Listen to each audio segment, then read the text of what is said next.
The Eminence in Shadow episode 5, and what a great episode this was. I think everybody can agree that all the action, all the tense moments, all the interactions that we saw in this episode were actually pretty good, to be honest. So yeah, the episode was strong overall. I mean, from start to finish, I think everybody can appreciate and everybody likes those type of episodes where throughout the whole episode it is consistent, like the first part, the middle part, the end part. You can expect great things and you are seeing great things. So when you see those type of episodes, you appreciate the episode even more, because yes, you always like an episode where there is a moment here and there where something epic happened, but when throughout the whole episode things like that are happening, then yeah, it becomes not a good episode but a great episode. And this was the case for this episode, because yeah, a lot of epic things, a lot of great things happen in the episode. And in the last episode review, in the episode 4 review,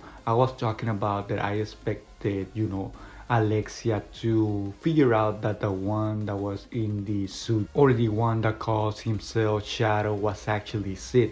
Not only Alexia but also Xenon was going to figure it out. Not because he was uncapped, his cap fell out, or his hood, I should say, his hoodie fell out, or because he made a confession himself. No, not because of that, just because of normal reasoning. I thought they both were going to figure out that that was it, simply just by looking at him. But no, that was not the case actually, because in the fight, they never figured out that it was actually Sid. I guess you can say that his hoodie, his cap, whatever you want to call it, is actually, sort of hiding his face. And that is the reason why Alexia and Xenon didn't actually get to see who Shadow was really. It is a little bit disappointing that Xenon and Alexia didn't, especially Alexia, didn't get to know who Shadow was really at. But who knows, maybe at the end of the anime, everybody that interacted with Sid will find out that he's actually Shadow. Although there is a part of me that doubts it, because the thematic or the theme of the anime is Shadow, or Sid, I should say, being this person that is in the shadows and that is never found out. So maybe that will never happen. But regardless, yeah, I was a little bit disappointed that that didn't happen. Not too much, of course, because all the other things that happened in the episode overcompensated with all the action, all the epic moments,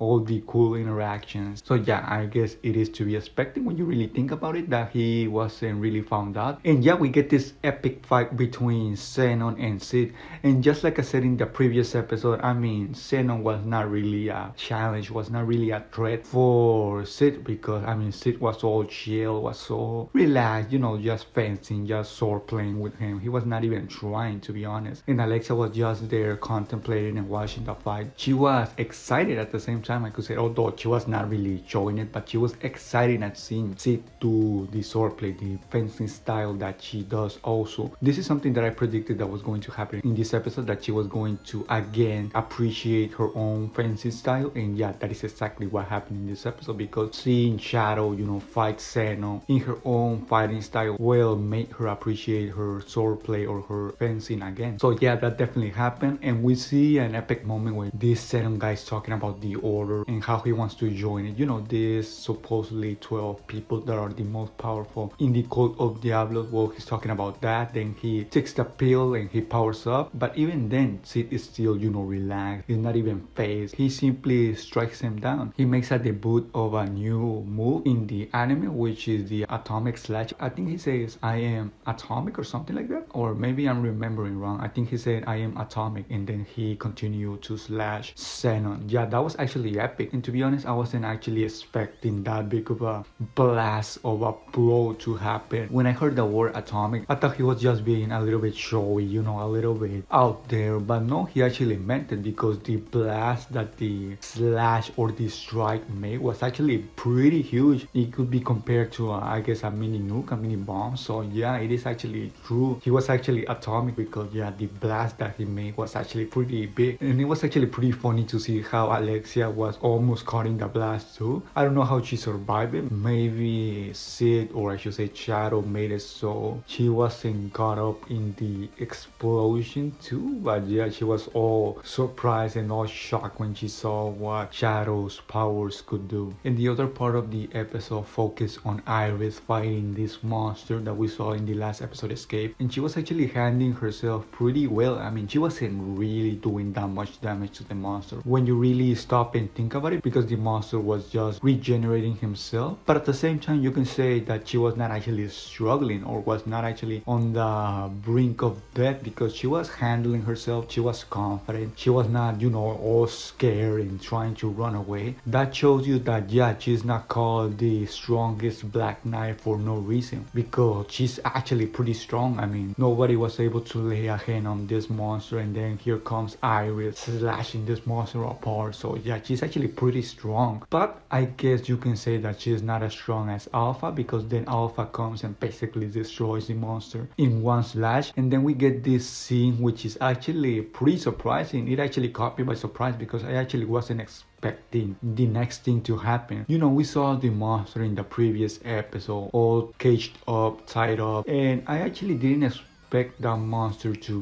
be a person inside, a person that was infected. But now that I think about it, I don't know why I didn't thought that, because Alpha was the same thing. Although she didn't look exactly like this monster, she was sort of resembling the monster. So I guess I could have seen this coming, that the monster was actually a person. And yeah, that was the case, because when Alpha sort of slashes or purifies it, a girl comes out. And apparently the girl was the girl that was seen in the necklace, independent, or whatever you want to call it, that we saw. I think it was in episode 2 when Shadow killed the person that was keeping her sister caged up. That was the girl that we saw in this episode. I didn't knew how much it would take to see that girl again, because I actually did expect her to see her again in the anime, not only by a picture but by way of an actual person. And yeah, it happened pretty soon, because it happened in this 5th episode. So yeah, it's actually pretty curious that happened in this episode. Like I said, I wasn't actually expecting that. And it is also pretty curious how she was just left there on the ground. I don't know if you guys saw, there was a brief moment where the camera panned out where you can see her on the floor and Alpha leaving. So maybe Iris took care of her or something else happened to her. But yeah, I mean, I thought that Alpha was going to take her with her, but that was not the case.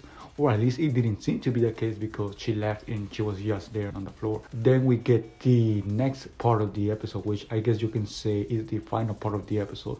There's 2 things that happen in the final part of the episode, or I should say 3 things. One of them being the Shadow Garden discussing that there is another organization or person or couple of people trying to act on their name when they're not really part of the Shadow Garden. Then we also get the confession from Alexia, and then we also get the scene from the pink hair girl. So yeah, 3, I guess you can say, big things happen at the end of the episode. First of all, the person trying to act in Shadow's Garden's name, or the couple of people trying to act in Shadow Garden's name. If I were to guess, the purpose of the person or people doing that is to basically put a bad reputation on Shadow's Garden. And I guess they will be find out pretty quickly. There was a little scene at the end of the episode where a girl was zoomed in, was panned in. Maybe she's the one doing this impersonation of Shadow's Garden, because yeah, that was out of nowhere that she was zoomed in. Or maybe not, maybe it's just the episode trying to fool us, trying to trick us. But whoever it might be, I guess they will be find out pretty quickly. The other part of the episode, like I said, was the part of Alexia's confession, where she confessed to Sid. And yeah, like it was expected from Sid, he basically rejected her. Like everybody could imagine he was going to reject her. So yeah, that happened. I mean, I actually didn't expect for Alexia to confess to Sid. I sort of was expecting her to sort of like or fall in love with Sid, but I actually didn't expect a confession from her. But yeah, I mean, at the end of the episode, we see how she's confessing to Sid that she now appreciates her sword style, that she appreciates the compliment that Sid told her in, I think it was in episode 3, and then she continues to confess her feelings to, to Sid, that she wants to continue to be a couple with Sid. But like I said already, I guess everybody should have been expecting the response that Sid gave her, because typical of Sid, he rejected her in the Sid way. He basically didn't care. I mean, yeah, like I said, that was to be expected. Sid doesn't want to be this character that is in the front light, that is the protagonist. So yeah, of course, anything that puts him a little bit in the light, well, he will do anything possible to be in that character that is in the shadows again. So of course, he didn't accept Alexia's proposal. And finally, we get the final scene at the end of the episode, where we get this girl sort of analyzing this object that also Iris was analyzing, and then she bumps into Sid. And I actually expected her to be a little bit scared, or more scared I should say, when she saw him all covered in blood. But no, she was actually kind of happy to see Sid in a way. I don't know why.